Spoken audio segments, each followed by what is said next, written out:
What is going on, Dodger fans? Thank you for tuning in to another episode of the Incline Dodgers podcast. We are delighted today because we're honored to be joined by not only Ned Colletti, who all you know was the general manager for the Los Angeles Dodgers, but one of the most fascinating painters in all of Southern California has joined us as well. Dave Hobrecht and Ned and Dave have combined forces to put together a really great read, a great art book. I'm showing it on my screen. This is the all-time Dodgers art book, forwarded by Oral Hershiser, who we all know, Ned Colletti, who's here, and Dave. So we're really grateful for them to join the show today. Let's just get into it right away. So Ned and Dave, I want to know kind of what was the inspiration, what sparked this idea? Go ahead, David. All right.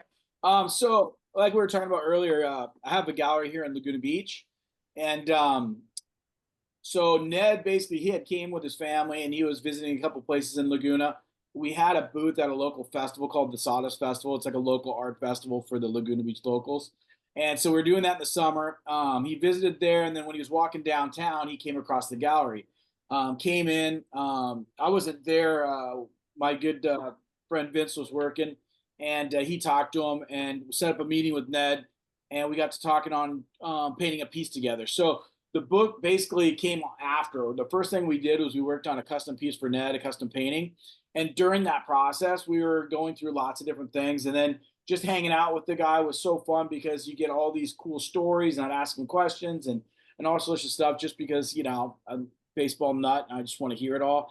And it was just a good time, and we became friends. The process was we took a long time. We wanted to make it right for his painting, and at the end, we were just like, "All right, cool." And he was like, "What are you going to do next?" And I said I was going to switch to football, and he's like, "Nah, just stick with baseball. Let's stick with baseball." I'm like, "All right." I go, "Well, you know what? I got an idea that I want to pitch you." He was coming off his great book, The Big Chair, and I'm like, "You write, I paint.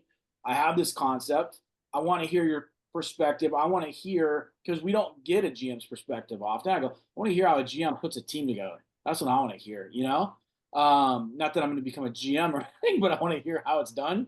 And I go, I would love to hear you put a team together from, if you could pick anybody from Brooklyn to LA, who you'd pick and why. And I would love to tell the stories on canvas. And we could do a cool book together. And I pitched him, and I was shocked. I was excited that he said, "Yeah, I'm interested," and we started working on it together. So that was it. Pretty Wow. simple. And it took a while. It took a Yeah. few years to do it.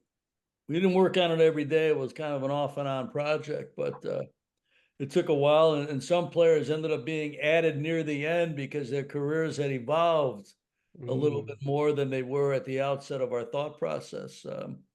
But really a fun experience with, I know zero about art, but I know what I like, when I see it. And I saw his art in Laguna Beach, and I thought, this guy can really, really do. So it was easy to do. So Ned, when you're building a team, you kind of have to look at it from, the big picture of how all of these pieces are going to fit. And when you're choosing which Dodger greats are going to go into these different categories, all-time second baseman, all-time managers, catchers, so on and so forth. What were some of the tough decisions that you had to make, some of the cuts that you had to make at the last minute that didn't kind of make the overall mural that Dave painted? Well, I've negotiated for a long time, probably $2 billion worth of contracts, but I could not out negotiate Dave Yeah. on expanding the roster. I don't want to really get into who didn't make the 26-man roster. I can tell you, I was very happy when MLB increased the roster size in real life from 25 to 26, and that helped me out a little bit. We tried to incorporate a lot of players who, in the minds, and I'll tell you how we ended up selecting the team, who had just missed it. We still tried to incorporate them inside the book, inside the art, and I think we did a admirable job doing that. I didn't want the responsibility solely on me because I'm the last guy to think I know everything about anything, and so I canvassed longtime writers, broadcasters, people who had watched scouts, people who had seen the evolution of the game, and you could take, they saw baseball, going back into the 60s. They were familiar with the Brooklyn players, on, and kind of took all their thoughts together with what I had known and what I had seen, and started with the pitching staff, and started there, and then added some relief pitching to it, and went that way. It was a collaborative effort by many who, just in small talk, hey, what do you think about this player? As you think about the all-time great Dodgers, this player part of it, and so I took a lot of that to come up with the team. But I probably came to Dave 20, 25 times. Like, Dave, come on, let's make a September roster out of this, expand Awesome. it out a little bit. Too many paintings. So I have a question for both you, Dave, and Ned. But before I get into that in a quick second, I wanted to kind of showcase a part of this book that really stood out to me. And this was an excerpt that Ned had wrote about Corey Seager. And of course, with you, you were behind the development, the drafting, the process of Corey Seager. So I just kind of wanted to showcase that and highlight that was something that really stood out to me in this book, and I appreciated that. So where I get to with the question is, it doesn't have to be your favorite player, but who is one player that you were both really excited to paint and write about? Go first, Dave. I think I'll probably say the same thing as Ned. Was Jackie, I got to go with that. Just what he did for baseball, what he did for this country, and what he did. He was in the service. He's just crossing the color barrier, and what he did for for all of us and for Major League Baseball is unbelievable. And what happened was so what the book started off very simple. It was supposed to be 1 through 9. That's it. Ned was going to pick it, and I was going to paint it. And like, one side was going to be the art, one side was going to be the words. 20-page thick paper book, cool, but small. But we're like, chatting it up, and Ned's like, well, you can't really have an all-time Dodgers book without Tommy, and you can't have an all-time Dodgers book without the guy behind me, with Vin. And what about Gibby's home run? What about Orioles 59? What about this? What about this? And so the book started growing. And what was cool about that was it evolved, and we added a moment section. And we got to paint, like, we were talking about a bunch of stuff, and something about Don Newcomb came up, and he's like, yeah, Nuke used to tell me the story about how Jackie and Campion and Newcomb and Martin Luther King Jr. would break bread together, and share a meal, and talk about social issues and racism, segregation, and all sorts of it has to do with baseball in the United States and everything like that. I'm like, that's crazy. I've never heard that story before. He's like, yeah. He goes, but there's no pictures of it. I'm like, that's fine.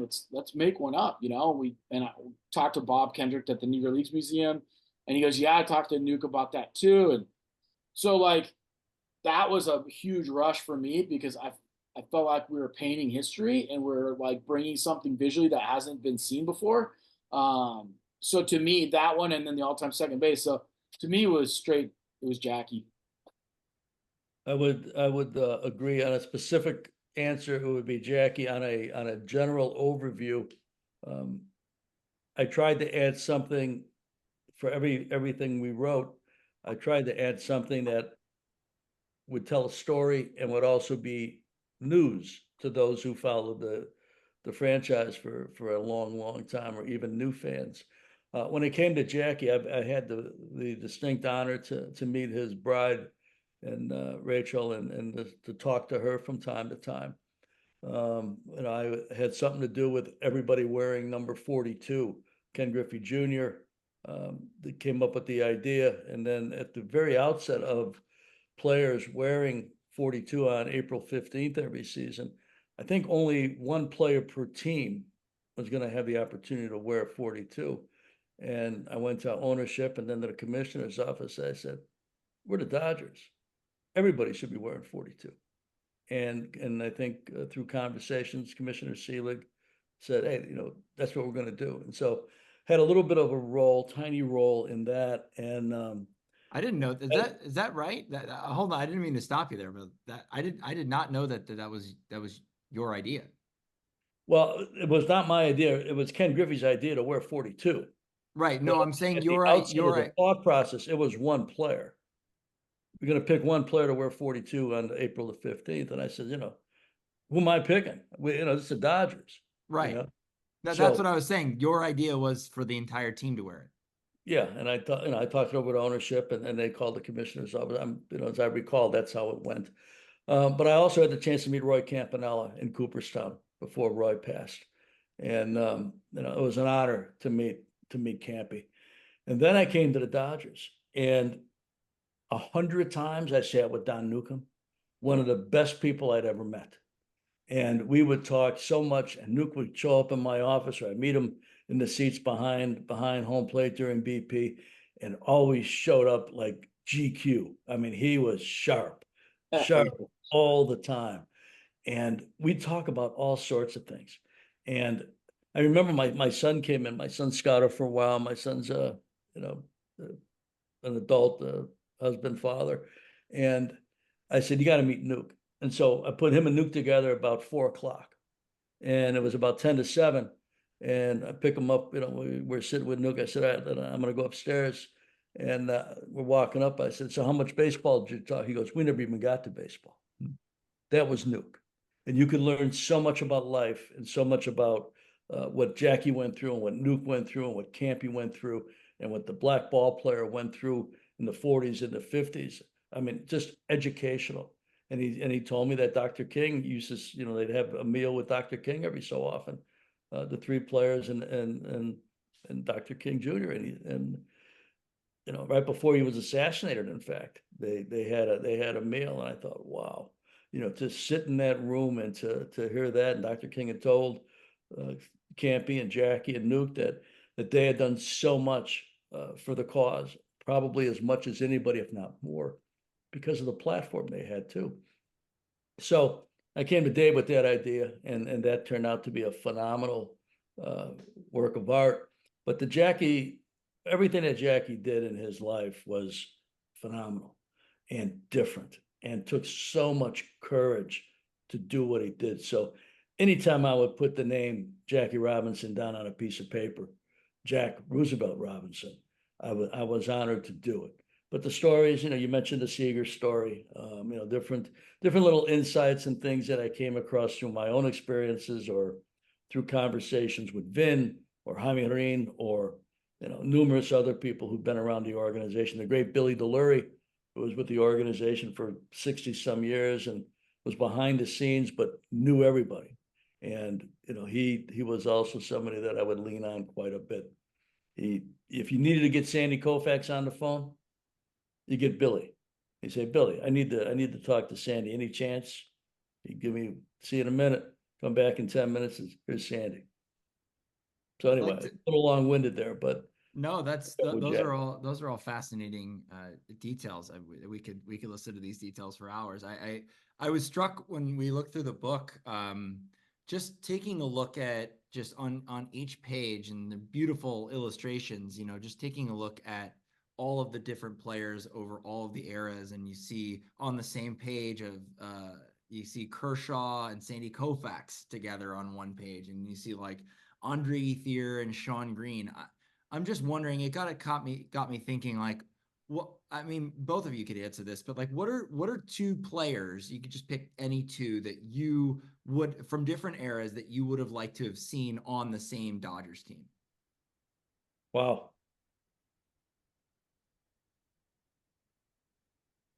Jackie and Mookie. Do you have one in that? I got Jackie and Mookie. Jackie and Mookie. Oh, that'd be sick. Yeah, that'd be. Yeah. Yeah. Mine's Kirsch and Sandy. God. Yeah, that's what a deadly rotation. Yes. That would be unbelievable. And if you had Drysdale with those two, whew, that would be my thing. Yeah, that's pretty good. I tell you where the concept of some of this came from. I think I have a dear friend with the Anaheim Angels, and I stopped over. I scout in the NHL, and I worked for the San Jose Sharks. So I'm on my way to the pond one night, And I'm going to leave an extra couple hours because I want to see my buddy at the Angel Stadium. And behind his desk, he has a picture of all these presidents, not sure Democrat, Republican, kind of an irrelevancy to the story, but from different eras. And they're sitting around like a hunting lodge, having a whiskey, telling stories.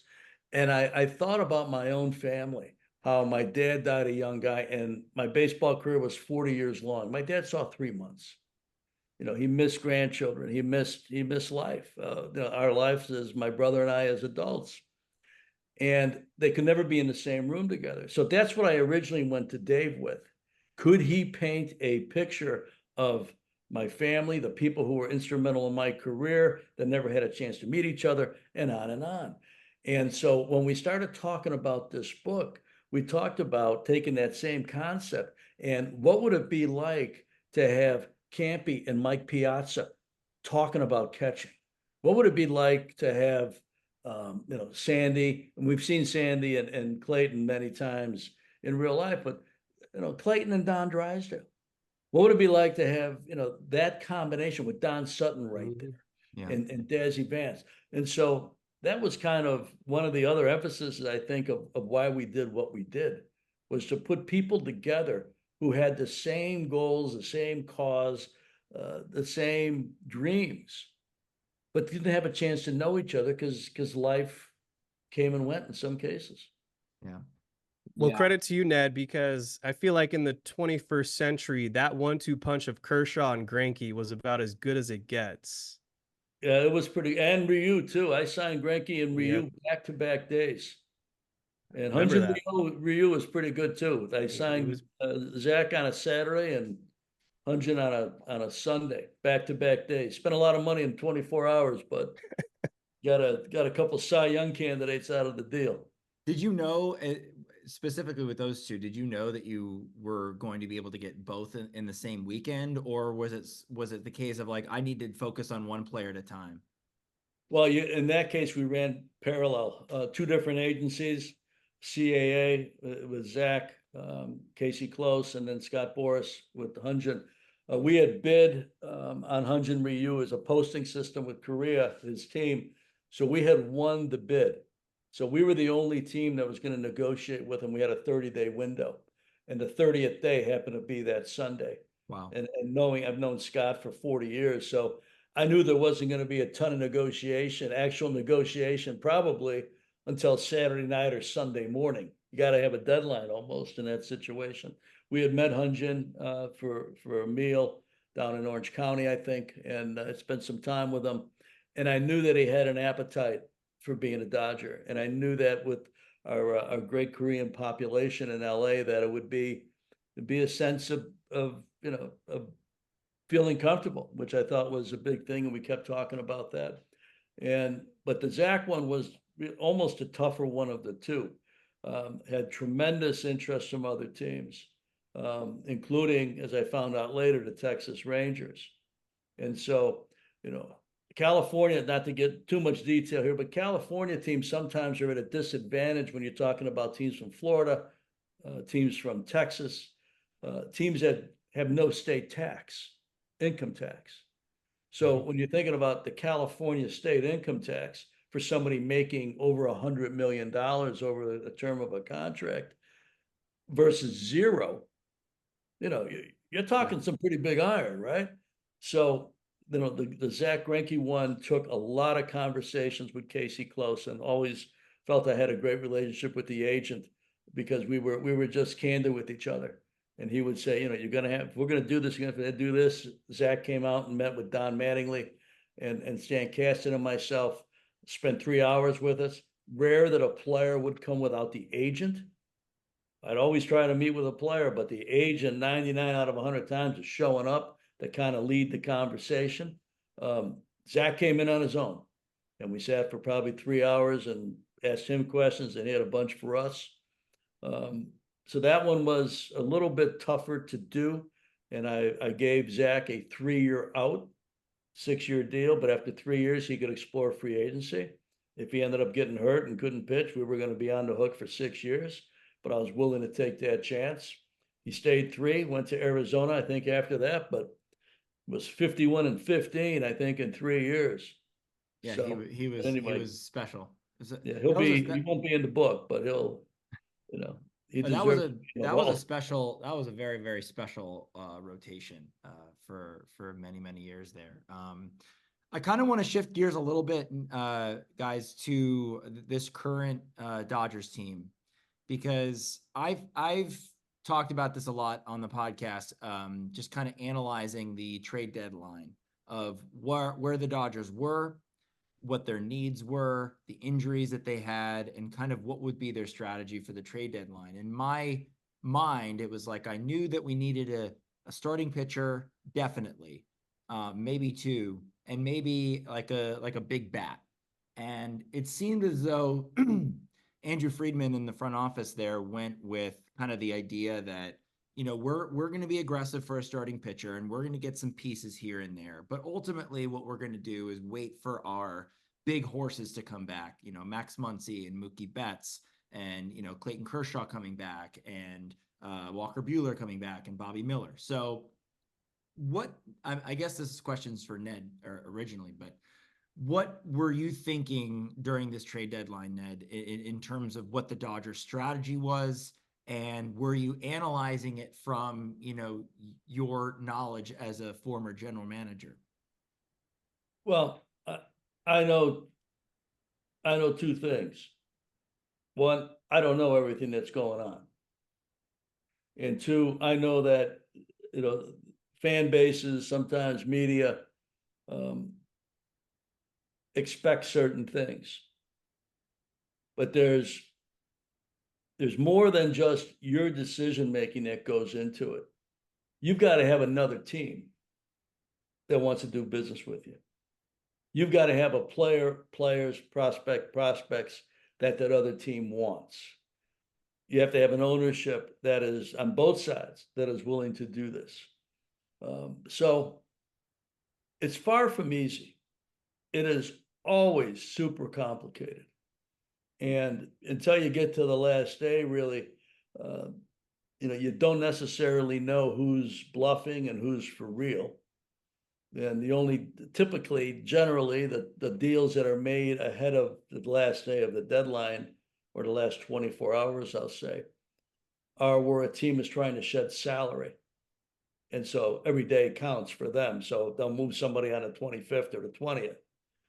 But most of the time you don't know till the end. But, you know, I can't speculate on what the thought process was. I can understand waiting on all that pitching to come back. And nobody knows where anybody's health is at better than the team that the pitcher's with, whether it's the Dodgers or anybody else, and waiting for some of your position player bats to come back. And, you know, and that's a big part of it, to understand where your team is at and being honest with yourself, especially the teams that are borderline, that are, you know, 5 games out, 4 games out of the last wild card spot, but there's 5 teams ahead of them. You know, you got to be honest with yourself. How good is your club? And, you know, are you going to go invest and move prospects for if come maybe, and maybe you're in and out in a week. But, you know, I think you mentioned one of the guys that's going to be in the next edition of the book, certainly Mookie Betts, you know, not on our all-time team right now, but, you know, as we get into this and the second edition in another few years, Dave will be painting away Mookie Betts like crazy, and Shohei. And Shohei, and probably Freddie Freeman and Dave Roberts. You know, he's going to have to give me more space than 26 players. So I'm starting that negotiation right now. We can't knock these other guys off. They've been on the all-time team. You can't take away that all-time team ring that we gave them. Yeah. So I mean, just quickly, the sort of the parameters of what you guys use to add these players to the book, they already had to have completed their careers. In other words, you weren't picking anybody that was currently on the team. No, and they had to have enough duration as being a Dodger. Yeah. Right. Yeah, that's why we added moment section. It's like a Gibson home run, right? You know, he's not an all-time Dodger. He's not on the all-time team. That moment's an all-time moment in Dodgers history. It's such a part of the history. It's unbelievable, you know? So yeah, and what Ned said is what's cool about the book is that it's a living book. Like, this isn't finished. We ran our first edition, but we're like, as Dodger fans, we know we're gonna have so many more moments and so many more championships and wins and all sorts of stuff to document in the future. And every 3-5 years when a bunches come up, we're gonna add a section or add more to the moments. And you named a couple of them right there. The book got picked up for by Rolling Stone for Korea and Japan. And one of the moments for them, of course, was this signing with Otani. So we added a section for them. But for the Dodgers book, it's like, it's fun because it's never going to end. It's never going to end. And now that we're got this basic like blueprint of the book, we're going to do other books. But we're only picking organizations, great organizations that are going to be around forever, so we can continue on telling these stories, because it's a blast. That's For awesome. example, when the idea started, Justin Turner was probably halfway through his Dodger career. So if that day we started, if the team was picked that day and that was it, JT's probably not on the team. But you add 3 or 4 years, his last 3 or 4 years on top of the first 4 or 5 years, and you see the playoff performance, and you see what a great third baseman he developed into, what a great hitter he became, great clutch hitter, great leader in the community, especially with veterans of war. How do you keep them off the team? So that's maybe the best example of the evolution of the thought process. And it'll just continue with Mookie and perhaps Freddie and Shohei and Dave Roberts going forward. Right. I got one more question for you, Ned, before we sign off. So you mentioned, Dodgers having to be on the team for a certain amount of years to make the book, but there was one Dodger during your tenure that I felt like made as big of an impact as anyone during his brief 3 years with the team, and that's Manny Ramirez. So I kind of wanted to get a quick insight, if you're able to share, how that trade came to fruition. Well, 3 minutes ain't going to do it justice. It came about late. He wanted to come to LA, had a no trade. I had talked to Boston for quite a while, but we were in a period of time in our ownership where we weren't picking up any money, as you may recall. So when Theo Epstein called me, I said, well, Theo, we have interest, but you better have a big truck with $7.5 million. You're going to be driving to LA so we can pay for it. But we worked out a 3-way deal with Pittsburgh, and Boston paid the salary, and we had a player that really changed our team overnight. We were a good team. We became a really good team with him, and went to the LCS that first year, went to the LCS the second year with him. Had a chance to get CC Sabathia 2 weeks before we got Manny. And, that may have put us over the top, but again, money had become somewhat of an issue. Yeah, every time you talk about CC Sabathia, my heart hurts, because I just was gosh. I mean, yeah, exactly, right. Yeah, like what do I? He could have been the all-time Dodger. Could have been in that pitching staff. I know. Well, I mean, just to see what happened when he got traded to the Brewers, and just the absolute. I mean, he carried that team to the playoffs. It's just like, dang. He got traded on a Monday or a Tuesday. The Saturday before, we were in San Francisco, had a like an early evening game, and that was a deciding moment. Me trying to convince Joe Torre, me trying to convince our leadership that, hey, look, this can change our dynamic drastically. Couldn't get it done, and then went and got Casey Blake a couple days later, and out of that deal, he was part of that deal, and then went after Manny.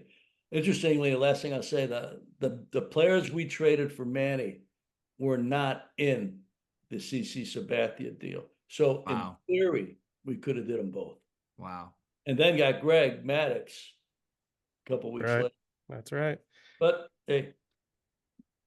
All right. Well, we want to thank Dave and Ned for their time today. And as a reminder, the All-Time Dodgers art book is out now. Want to give you guys a quick couple minutes if there's anything else you wanted to share about the book, or where our listeners can purchase this. I'll make sure to have this shared, and the links and all that of the best resources to buy the book, because in my opinion, it's an awesome read and great visuals by Dave. Thank you so much. Appreciate that. Yeah, you can grab it in a couple spots. You go to thealltime.com, of course. We have a gallery in Laguna. Stop by, pick up a copy. Oral Store in Claremont, Legends Attic. You could grab signed copies from Oral. It's signed by Oral, Ned, and myself. And then, of course, we'd love for you to, your listeners to go and buy one off, Baseball Hall of Fame website. It's at the Hall of Fame, to support them, of course. And then, Barnes and Noble. So hit anywhere, I'm glad you enjoyed it. Thanks for having us on too. Appreciate it. Yes. Thank you for having us on. Yes, nice Appreciate to it. meet both of you. Thank you, Thank you gentlemen. guys. All right. All right, you guys, take Yes. care. Thank you.